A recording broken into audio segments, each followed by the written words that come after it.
Disclaimer: lore exists to help inspire creativity in story. It should not be used to lord over anyone at your game table, whether that be a dungeon master or player. Be flexible and willing to modify what exists to accommodate the story the table wishes to tell. From those who might stub their toes to those who lose a kingdom, misfortune is wrought by Beshaba throughout Faerûn. Condolences to those who gain her attention and face her mad desire to sow chaos and disaster. I am Ben Dignan, and welcome once again to Religion in the Realms.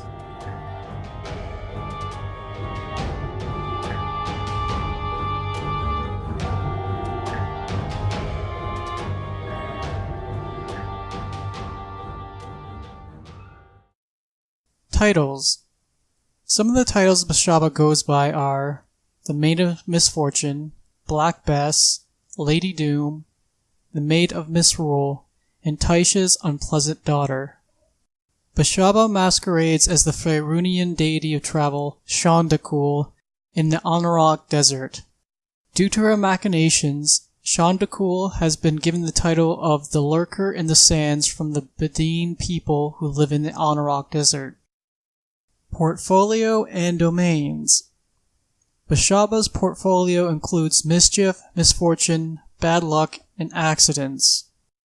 Beshaba's suggested domain in 5th edition is trickery. Appearance and manifestations. Beshaba usually is seen as a very attractive, tall human woman with long, snow-white hair. She received her mother Taish's beauty, but her yellow, bloodshot eyes tell of her madness. Her skin shifts from a pale white to mauve tone. Usually she is either laughing like a maniac or smiling wryly.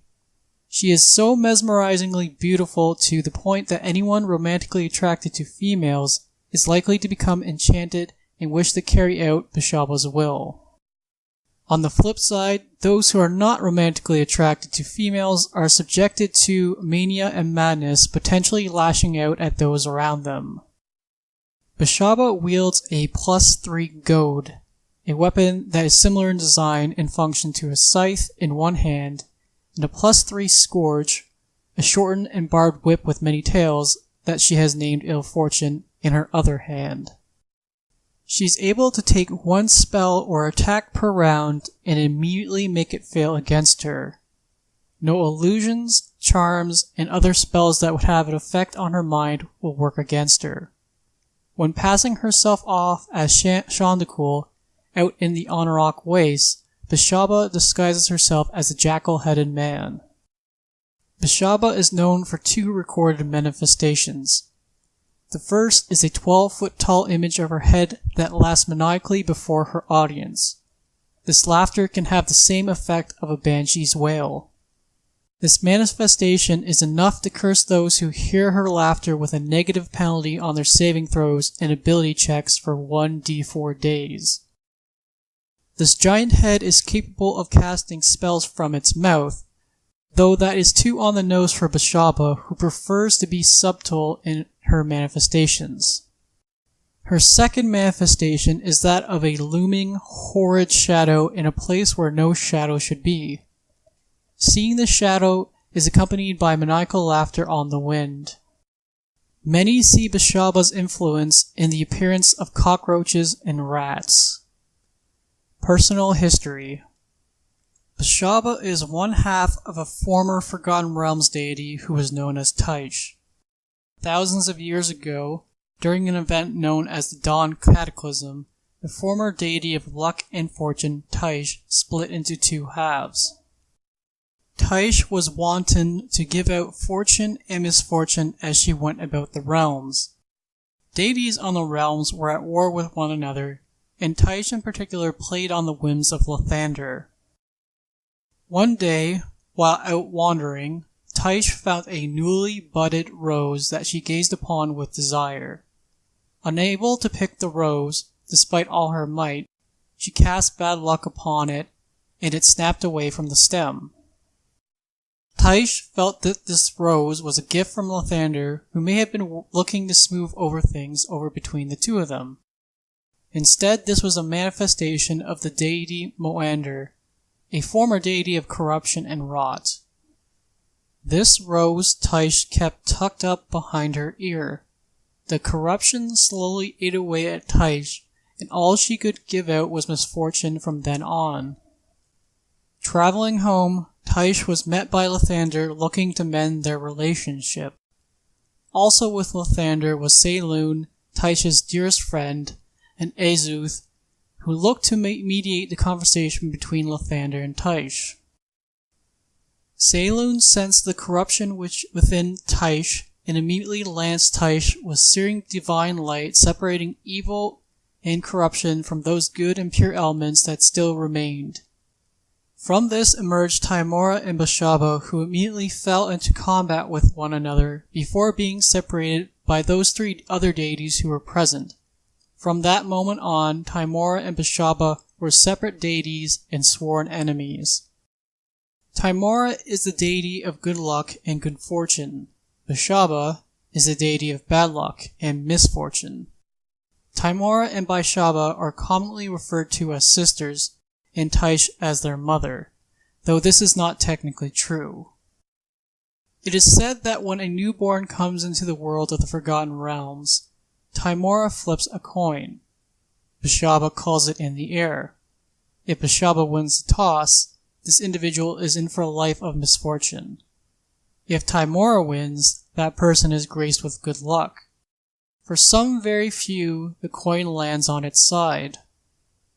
These few are said to be free from the shackles of destiny and fate. They can instead blaze their own path without the influence of Beshaba or Tymora. For a long time, Beshaba has been up to her antics out in the Anauroch desert, masquerading as Shandakul, the Faerûnian deity of travel and travelers. Beshaba has done much to blemish Shandakul's reputation out in this region of Faerûn. The Bedine people who live in the Anauroch blame Shandakul incorrectly with every misfortune that comes up in their lives. Over the years, Beshaba has caught the eye of other evil deities.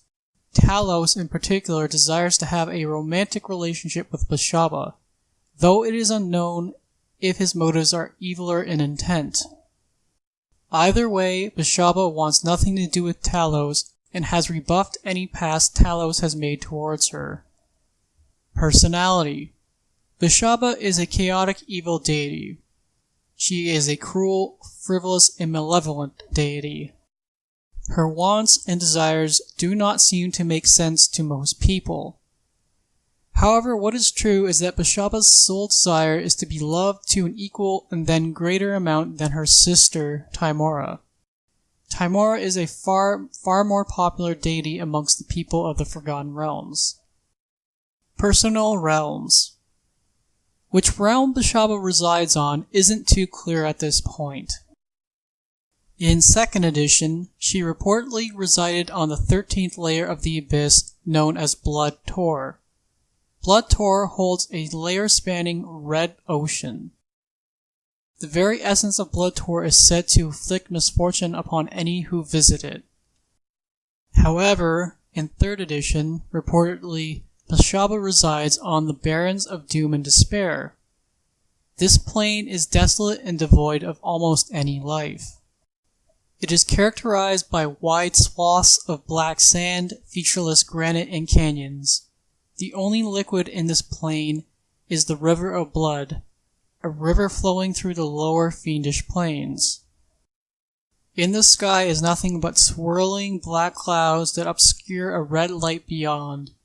It is a sweltering hot plain. This plain was one of the many battlegrounds for the blood war between the fiends of the multiverse. But the deities here, Beshaba included, watch from a distance, never involving themselves. Likely a 3rd edition revision, Beshaba's own area on the plain of the Barrens of Doom and Despair is called Blood Tor. Up on a rocky hill along the banks of the River of Blood is a singular tower made of granite where Beshaba resides. Blood continuously courses down the sides of this tower and empties out into the river. The blood is said to be that of those who suffered injury through misfortune on Beshaba's account on Faerûn. The Barons of Doom and Despair existed in the World Tree planar model introduced in 3rd edition. However, there is mention that this plane is also called Gehenna, one of the outer planes in the Great Wheel cosmology, which has been reintroduced in 5th edition. So at this point, I am unsure which plane Beshaba resides on. Personally, I think a DM could easily pick one of the 3, Bloodtor in the Abyss, Barons of Doom and Despair, or Gehenna itself. Allies and allegiances. Beshaba calls no one her ally. Enemies. Beshaba's other half, Tymora, is Beshaba's prime enemy, and there is tremendous animosity between the two. Shondakul also counts Beshaba as an enemy because of Beshaba's masquerades as Shondakul out in the Honorok. Deity and Avatar stat blocks. I was able to find the 2nd edition stat block for Beshaba's avatar in the Faiths and Avatars supplement. I was unable to find any deity stat block for Beshaba herself. Symbols. Beshaba's only known symbol is a rack of black deer antlers in front of a blood-red upside-down triangle. Central dogma. From the Faiths and Pantheon's 3rd edition supplement. Bad things happen to everyone, and only by following Beshaba may a person perhaps be spared the worst of her effects.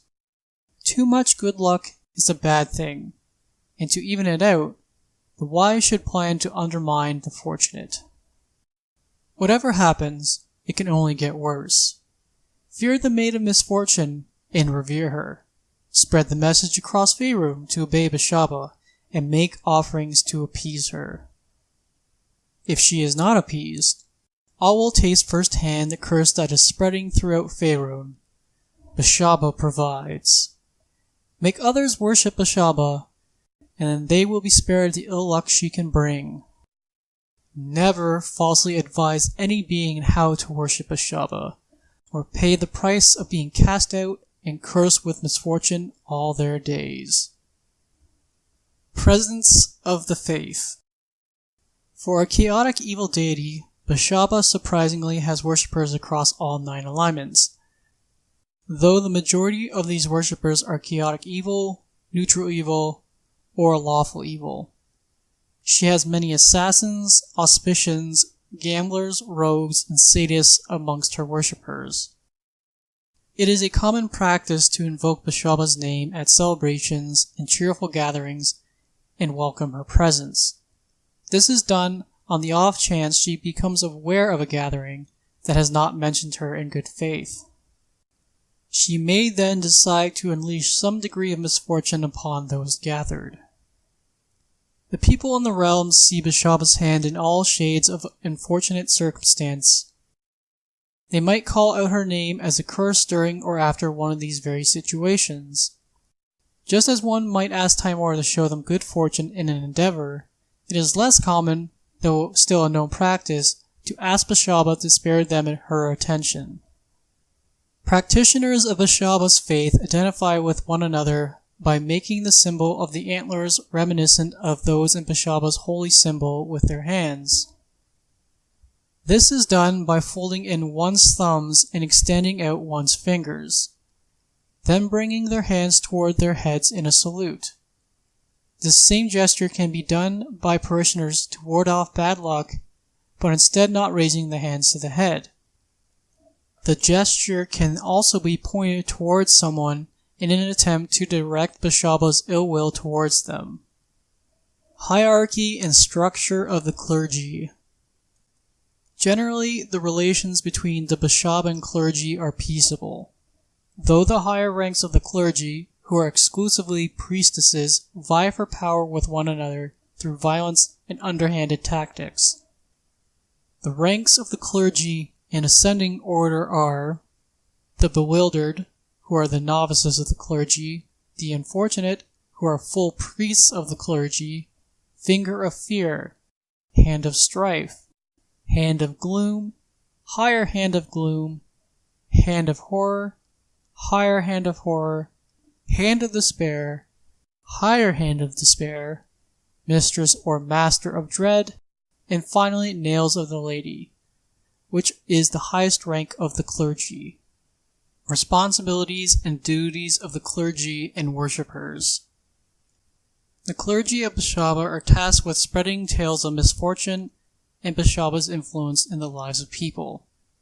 This is done with the intent of convincing people at the very least to pay lip service to Beshaba. The clergy make a concerted effort to teach the people how to ward against misfortune by making the proper offerings to Beshaba. Some clergy members indulge themselves in acts of sadism and random cruelty throughout the land, embracing the tenets of sadism central to the faith of Beshaba. Other members will be more subtle and not reveal their true intent, but act favorably towards the given population, providing material goods and support. This is done so they can turn around and blackmail these people into helping them later down the line against enemies of Beshaba and her church. The clerics of Beshaba are few. They are typically individuals who have suffered grave misfortunes throughout their lives. Depending on their alignment, they either warn others about the bad luck that Beshaba wields, or will go out of their way to inflict the same grave misfortunes upon others. Orders and priestly bodies. A group of druids take Beshaba to be one of the first circle. The first circle is a loose pantheon of gods who some druids believe were the very first druids. They show their praise to Beshaba by dancing around, carrying scorched black antlers dipped in blood. Back when the various humanoids subsisted off of hunting and gathering, Beshaba's influence was said to have been seen when hunters were unfortunately gored by their prey. The order of assassins devoted to Beshaba and supported by her church are known as the Black Fingers. The members of the Black Fingers are exclusively male. Appearance and dress. Mauve, purple, and black are colors attributed to Beshaba, and her devout worshippers and clergy favor these three colors in their clothing and vestments. Female priests tattoo the symbol of Beshaba on the inside of one of their feet. Male priests will place the same tattoo on one of their cheeks, which they hide using long hair, half masks, or through other means. Both have tattoos on one thigh denoting their rank in the clergy. Female clergy tend to wear robes of mauve, purple, and black. Males wear robes of crimson. When administering a service or ritual, clergy will wear black robes with the symbol of Beshaba on the chest. When adventuring, the clergy of Beshaba do not let others know of their affiliation to Beshaba through their clothing. Thus they wear unmarked clothing appropriate to their activities. Rituals. Clerics of Beshaba purposely meditate on their spells at midnight.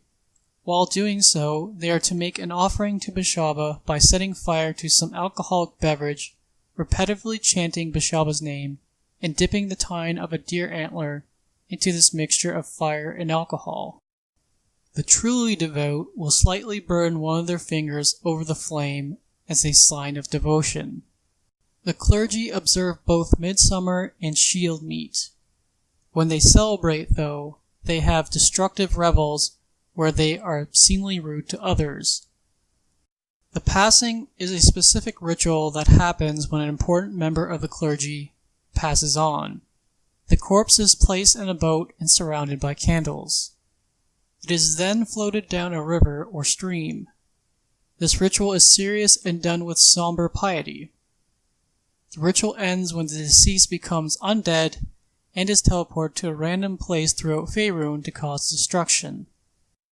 High priests will scry on the undead creature they created to take in what havoc they may have caused. The marking occurs when members of the clergy exceed in rank. This occasion involves dancing over flames, drum music, and either branding or tattooing. No magic or potions are allowed to help alleviate the pain during the marking ritual. General locations of temples and shrines. Reverence for Beshaba is widespread, but most would not know it. Worshippers and clergy know how to keep a low profile. A good rule of thumb to follow is that if an establishment dedicated to Timor is around, the presence of the Beshaban clergy is also there, though hidden. Temples to Beshaba are hidden underground in either excavated rooms or in natural caverns. There are little, if any, temples to Beshaba in the Forgotten Realms. Common practice in rural settlements is to put up a pole or post with antlers attached at the site of some great misfortune to placate and ward off Beshaba's further attention. In cities where antlers are less common, people will draw or paint antlers upon the walls of a building. The established shrines of Beshaba have a wooden post as their foundation, or singular stone wall painted red. Then blackened antlers are placed upon this reddened foundation, or the blackened antlers are placed upon a red triangular plaque attached to a singular wall. Beneath the antlers can be found a stone or bronze offering bowl, where coins or burnt offerings can be left for Beshaba. Such shrines can be found where the Red Wizards of the Thay conduct their magic. The Red Wizards try to ward off any bad luck when conducting their magical endeavors. Specific locations of temples or shrines. One of the most holy sites for the Beshaban Church is the Spires Against the Stars, a fortress located north of Seredush in eastern Tethir. It was formerly owned by a noble family of vampires. There is a known shrine to Beshaba that can be found in Westgate. Beshaba holds a large following amongst the pirates in the Nalanther Isles out in the Trackless Sea. Character options. For 2nd edition characters, in the Face and Avatar supplement you can find the Dew Master build for the specialty priest who holds Beshaba as their patron deity. For 3rd edition characters, in the Faiths and Pantheon supplement, you can find the Auspician Prestige class for your characters. While not exactly directly linked with Beshaba, the build allows characters to change fate through their abilities.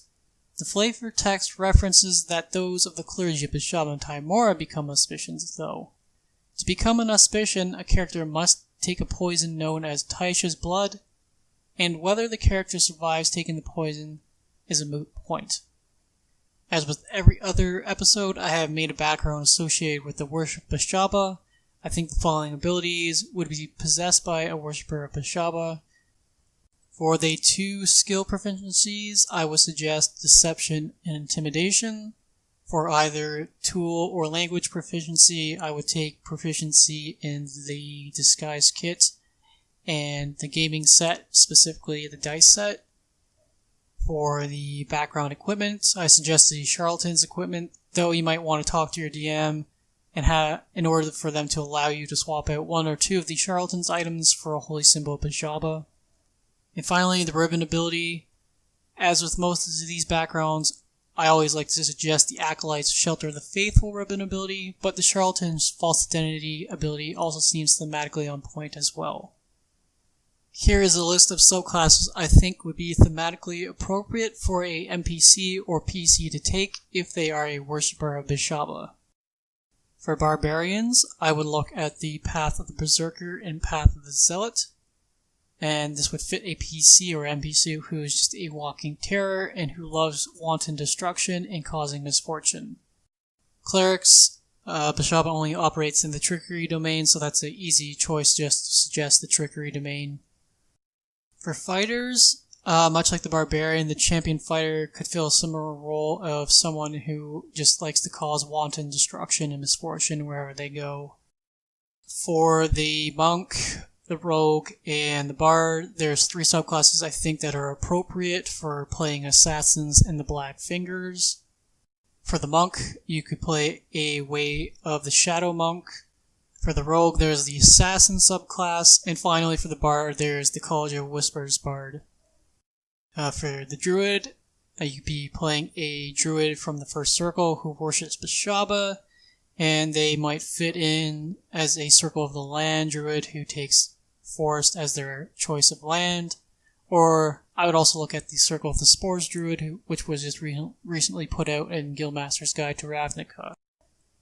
Finally, there's the Wizard. I can see wizards who follow the school of enchantment, illusion, or necromancy as wizards who would use their magics to cause trouble, misdirection, and potentially place curses on others. Dungeon Master Options. The following are monsters available in 5th edition that could tie in with the Church of Beshaba or Beshaba herself.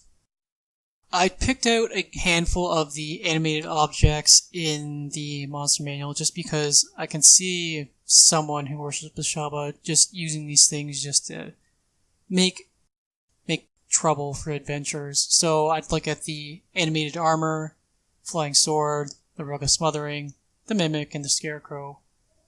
Some of the other suggested monsters that I found in the monster manual might be the ant keg, the carrion crawlers, doppelgangers, maybe even an evil Empyrean that's been cursed by Beshaba, your harpies, giant rats, your swarm of insects, which I would flavor to be cockroaches, and swarm of rats. Finally, I know hags are Fae related, but I think I could see hags being tied in with the worship of Beshaba as well, so take a look at the green knight and sea hags in the monster manual. In the recently released Guildmaster's Guide to Ravnica, in the Rakdos section, you'll find 2 monsters that I think would be appropriate. Both of them are fiends. There's the Master of Cruelties and the Sire of Insanity. In Mordenkind's Tome of Foes, there's the Eidolon and Sacred Statue stat blocks, which go hand in hand. And then there's the Howler, which is another fiend creature that might be thematically on point for you to use as well. In Volo's Guide to Monsters, I picked out the 2 hags that are also in there, the Honest Hag and the Burr Hag. In the Curse of Strahd adventure, I picked out 2 animated creatures that you could use. In there, you have Strahd's animated armor. In Piddlewick II, which is a maniacal constructed puppet creature. And finally, from Tales from the Yawning Portal Adventure Supplement, there's the animated table. The following are NPC stat blocks available in 5e that could tie in with Beshaba and her church. Picked out a few of the evil-aligned lycanthropes, since I can make a case for some lycanthropes who might see their curse as a blessing from Beshaba, or as a divine duty in spreading the curse of lycanthropy, though some DMs could claim that is encroaching too much on Malar's territory, who is another deity who is heavily associated with lycanthropes. So from the monster manual, I would look at the wereboar, the wererat, and the werewolf. The acolyte, though I would make a point of choosing different cleric spells that kind of more go with a chaotic evil bend to it. Assassin, the druid, the priest, and just like the acolyte, choosing different spells that are flavorfully on point. And finally, from the monster manual, take a look at the spy. In Volo's Guide to Monsters, there's the Archdruid, the Bard, though with a different spell choice to be thematically on point, the Enchanter, the Illusionist, the Necromancer, and finally the Swashbuckler, who could be one of the pirates from the Lanther Isles. In the Guildmaster's Guide to Ravnica, in the Rakdos NPC/monster section, I'd take a look at the Blood Witch, the Rakdos Lampooner, and Rakdos Reformer, just to change the names in your own game if you do choose to use either of those 2 creatures. From the Curse of Strahd adventure, take a look at the Wereraven. From Waterdeep Dragon Heist, there's the Black Viper, who is a thief/assassin, if I'm not mistaken. And in the Waterdeep Dungeon of the Mad Mage Adventure Supplement, I would take a look at the Werebat. Beshaba's favorite weapon is the Scourge. She herself wields a +3 Scourge that she has named Ill Fortune. Whips and flails from the PHB, while not exactly scourges, could be reworked, reflavored, or left alone to reflect magic weapons prized by Beshaban worshippers. In the Prayers of the Faithful supplement for 2nd edition, you will find the lore and breakdown for the Black Book. The Black Book is a strange tome that is 4 feet tall and 1 foot wide and bound in the scales of a black dragon. It has a permanent darkness spell enchanted upon it, and that emanates out for about an inch or so, and there's also another enchantment that gives it a cool feeling to the touch. However, the person touching it can see its form and read its pages, as if the darkness spell was no longer cast upon it. The book only has 15 pages. The first and last page have the symbol of Beshaba on them, and the remaining 13 pages, thematically on point, number 13, have spells written down upon them. It could be paranoia, but some Beshaban priests and priestesses are sure they have heard whispers in their minds after studying the text of the Black Book. The Black Book has exchanged hands over the many years on the Forgotten Realms. It was first found in the ruins of Myth Draenor by a priest named Thalaxis. Thalaxis says he claims to have found it floating above the birthplace of Beshaba, where Tyche was originally struck down by Saloon so many years ago. Thalaxis was then made leader of the Beshaban clergy upon his return. Thalaxis' reign of terror eventually did come to an end, and the Black Book passed through a few different hands. It was last seen in the hands of a wizard named Oshlon Dirhi in the later 1300s Dale Reckoning, but its current location now remains unknown. To end this section and podcast on Beshaba, I'd just like to suggest a few of the magic items that are thematically on point, both in Xanthar's Guide to Everything and the Dungeon Master's Guide. So from Xanthar's Guide to Everything, I would look at the Charlatan's Die, the Wand of Smiles, and Wand of Scowls in the Common Magic Items section. From the Dungeon Master's Guide, I would take a look at many of the different cursed or backfiring magic items that could be created or given to others by the followers of Beshaba. So I'd take a look at items like the Armor of Vulnerability, the Bag of Devouring, Berserker Axe, Shield of Missile Attraction. Other items of benefit to Beshaban worshippers could be your Dagger of Venom, any +1 to +3 whips and flails, Dust of Disappearance, Dust of Sneezing and Choking, the Hat of Disguise, the Iron Flask, the Oil Slipperiness, Pipes of Haunting, Mace of Terror, Potion of Poison, Ring of Spell Turning, Staff of Withering, Talisman of Ultimate Evil, Vicious Weapon, which could either be a weapon or a flail, and finally, a Wand of Fear. Alright, thank you for listening once again to Religion in the Realms. I do apologize for the big gap from the last episode to this episode. Fortunately, graduate school does take up a lot of my time, but fortunately, I am on holidays for a little bit, so I'm hoping to put out possibly one or more episodes in the coming weeks. If you're interested in keeping up with the release of future episodes, you can subscribe to the podcast on iTunes and follow the podcast Twitter account at Realms Religion. If you wish to personally get in touch with me, my personal Twitter handle is at Shiv's Embrace. For those who might be interested, I have posted the link in the video description to a Discord server I have set up. For audio listeners, you can find a link to the invite pinned on the podcast Twitter page. The next episode will be on Tymora, the Faerûnian deity of good luck and good fortune. Until next time, may Tymora look kindly upon your dice rolls, Helm protect you, and Lathander light your path.